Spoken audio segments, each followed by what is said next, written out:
शनि महाप्रभु को कले जलाभिषेक।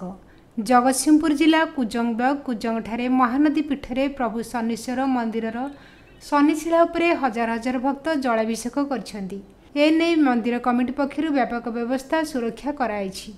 भक्त माने पुण्यतिया महानदी रे स्नान करी जलकुंभ धरी शांति श्रृंखला सह मंदिर परिसर थिबा शनिशिला उपरे जलाभिषेक करिथिबार देखिबाकू मिलिथिला। श्रद्धालु माने मानसिक रखी एठाकू आसीथांती। विश्वास रही आज तिथि रे प्रभु जन्म नहीं जलाभिषेक कले मनस्कामना पूर्ण होता है। महानदी कूल 12 वर्ष है शनि मंदिर शनि देवकर पूजा वार्षिक उत्सव जन्मोत्सव एवं जलाभिषेक महासमारोह जो जलोत्सव एवं वार्षिक उत्सव जन्मोत्सव समस्त ग्रामवासी समस्त व्यवसायी संघ समस्त राजनैतिक लोक एवं सांबादिक भाई माने आमको अकुंठ साहाय्य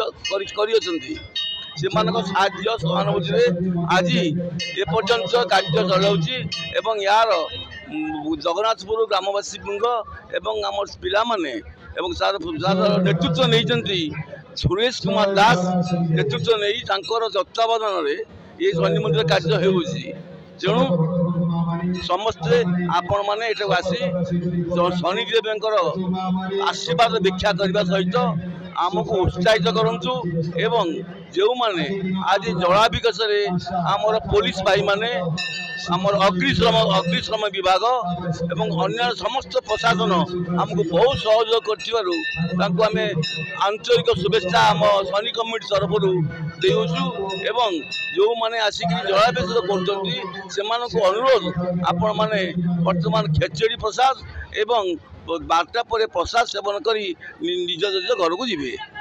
आम आसिलु 6टारू आसिलु हाँ पानी ढला सैले बहुत भिड़ आउ 7 गरा पानी ढालु आउ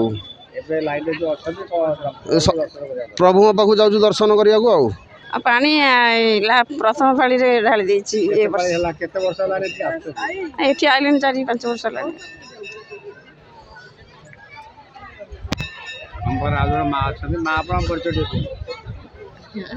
कोड आछन आपण जिल्ला कांजागण हाँ घर केन्द्रापड़ा बबिन मल्लिक केन्द्रापड़ा 30-35 किलोमीटर आई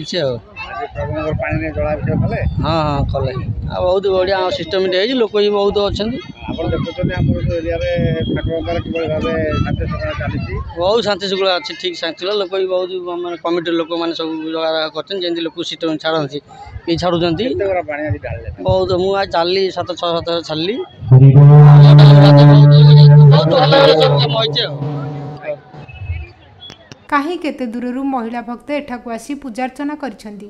कुजंग शनिश्वर पीठरू Shiv Sapadi report EPA news. एमिति आउ किछि नुआ नुआ खबर जानिबा पई आम ईपीए चैनल को लाइक शेयर एवं सब्सक्राइब करने को भूलंतु नहीं।